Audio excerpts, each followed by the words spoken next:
You open your banking app, bracing for impact. It's the day before payday, and you're doing the mental math. Fill the gas tank all the way, or just put in $20 and pray. You're quietly removing groceries from the belt so your card doesn't decline. Millions live in this exhausting state of financial anxiety. And the worst part? Financial gurus tell you the only escape is grinding for a six-figure salary or $1 million portfolio. They expect you to climb an impossible mountain before you're allowed to breathe, but they are selling you an illusion. There is a much smaller, highly achievable number that permanently flips your brain's chemistry from survival mode to wealth building. It's not $1 million.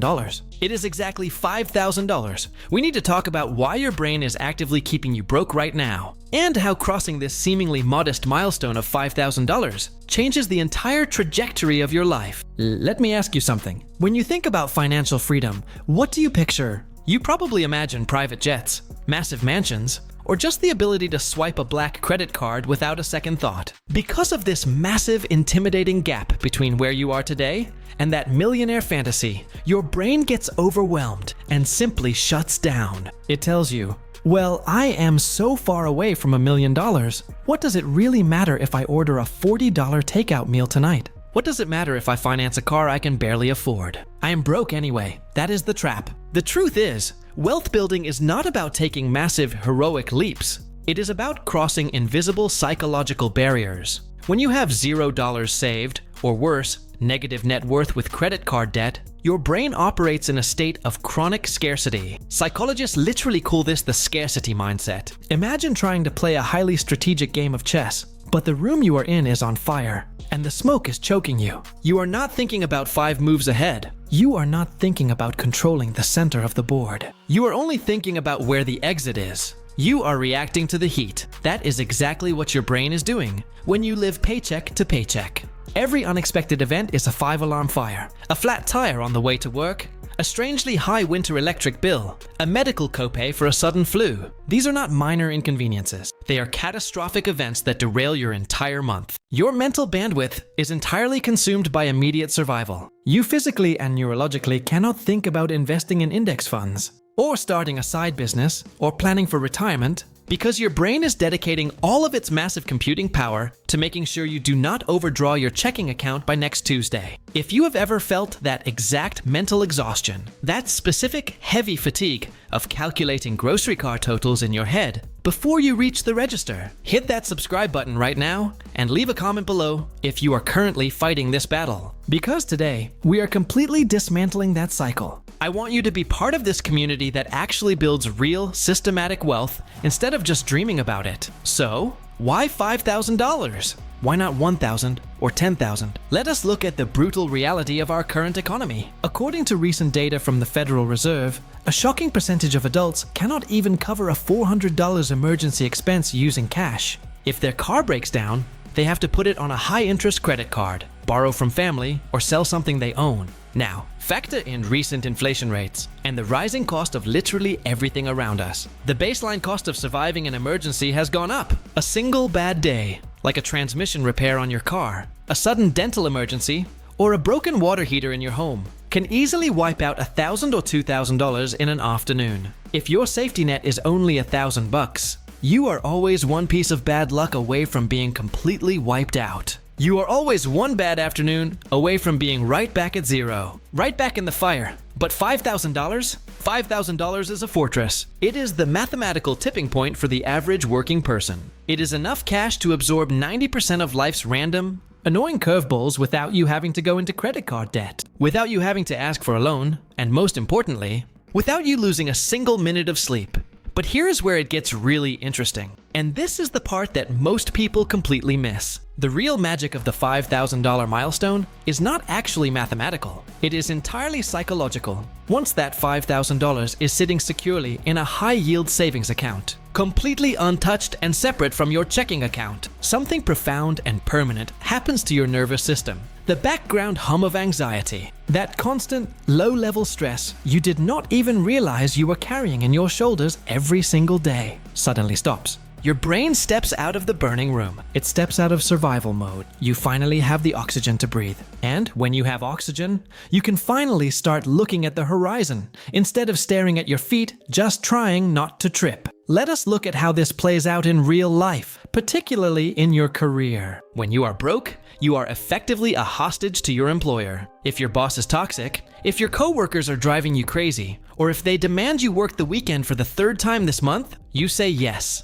Why? Because you absolutely need that paycheck next Friday to pay your rent and buy groceries. You have zero leverage in the relationship, but when you have $5,000 sitting in the bank, you suddenly have what we call walking away money on a micro scale. It means if things get completely unbearable, or if you get laid off tomorrow, you could pay your rent, keep the lights on, and buy groceries for a few months while you look for a better job. You are not negotiating from a place of sheer desperation anymore. This psychological shift completely changes how you carry yourself. You start speaking up in meetings. You start setting boundaries with your time. You might even walk into your boss's office and calmly ask for that raise you know you deserve, because the deep, paralyzing fear of being homeless, if they say no, is completely gone. And the crazy irony of the corporate world, when you operate from a place of calm confidence instead of desperation, you actually become more valuable to them. And people are far more likely to pay you more. Getting to this first $5,000 is brutally hard. I am not going to sugarcoat it or sell you a fantasy. If you are starting from zero,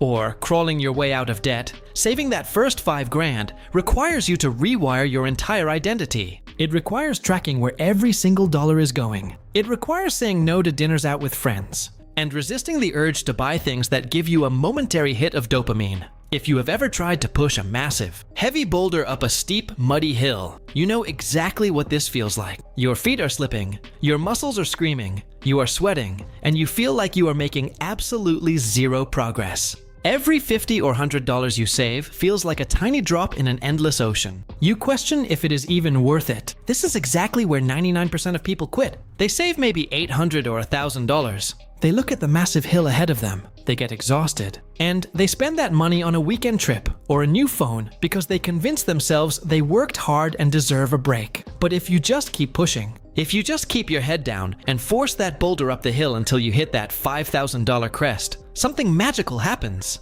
The hill levels out. The boulder starts rolling forward with its own momentum, and eventually, the ground starts sloping downward. Gravity starts working for you instead of against you. Why does this happen? Two very specific reasons. First, you have fundamentally changed your habits. You have built the deep, neurological muscle memory of a wealth builder. You have proven to yourself, not to anyone else, but to yourself, that you can delay gratification. You are no longer the person who impulsively buys things to numb the stress of the day. You have adopted the identity of an investor. That identity shift is priceless. Second, the math finally starts to subtly work in your favor. If you put that $5,000 in a high-yield savings account, paying 4 or 5%, it starts generating its own money. It starts dropping $20 or $25 a month into your account while you sleep. It is a small snowball, yes, but it is officially rolling. The next $5,000 you save to hit $10,000 will take you significantly less time and far less emotional effort than the first.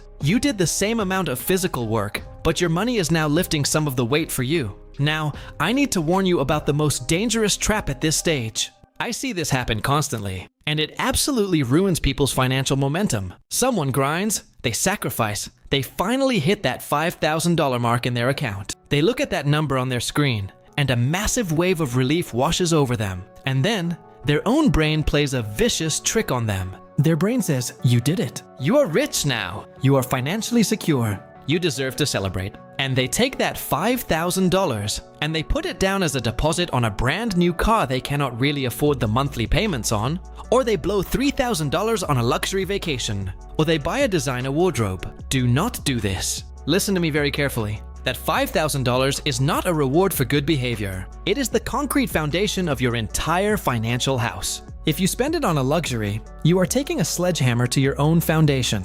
You will immediately plunge right back into survival mode. The anxiety will return faster than before, and the next time you try to push the boulder up the hill, it will feel twice as heavy because you know you threw away your progress. That money is not for spending. It is for buying your mental freedom. It is your shield against a chaotic world. You do not sell your shield in the middle of a battlefield just because it looks shiny. Once you truly accept this and keep that shield intact, something else remarkable happens to your daily decision-making process. When you are broke, you obsess over micro decisions. You spend 20 minutes agonizing in the grocery store aisle over whether to buy the name brand coffee or the generic version to save $1.50. You stress over a $4 expense. This phenomenon deeply depletes your willpower and your cognitive energy. But when you have your $5,000 foundation secured, you realize that $1.50 difference in coffee is completely irrelevant to your long-term financial future. You stop sweating the micro decisions. You reclaim all that wasted mental energy and you redirect it toward macro decisions. Instead of agonizing over cheap groceries, you start thinking strategically. You ask yourself, how can I increase my primary income by 20% this year? What high-income skill can I learn online this weekend that will make me more valuable? Should I start moving my next savings into a low-cost S&P 500 index fund? You transition from playing a stressful game of defense to playing an aggressive, calculating game of offense. I want you to be fully equipped to make this exact transition. You do not need a complex spreadsheet or a degree in finance to start this today. In fact, right now on the screen, there is a simple, highly visual checklist summarizing the exact step-by-step methods to build this $5,000 fortress without burning yourself out. Take a screenshot of it right now. Keep it saved in your phone's favorites. This is your personal roadmap. It shows you exactly how to automate your first $100 a week so you never even see it in your checking account. How to audit and ruthlessly cut the phantom digital subscriptions that are quietly draining your wealth. And how to lock that growing cash away in a separate institution where your impulse buyer brain simply cannot reach it on a Friday night. The system we live in wants you to be broke. The system wants you stressed, tired, and living paycheck to paycheck. Because stressed people are highly predictable, stressed people are easy to control, and stressed people buy things they do not need to feel a temporary, fleeting high. Building your first $5,000 is not just a financial goal. It is the ultimate act of rebellion against a consumer system designed to keep you running on a hamster wheel until you are 65 years old. It is the absolute hardest money you will ever save in your entire life, but I promise you, it is the money that buys your brain back. Start tracking your numbers today. Face the reality of your bank account. Make the hard, uncomfortable choices this month, so you do not have to live a hard, uncomfortable life next year. This is Finance with Max. Build your foundation, design your freedom, and I will see you in the next step of the journey.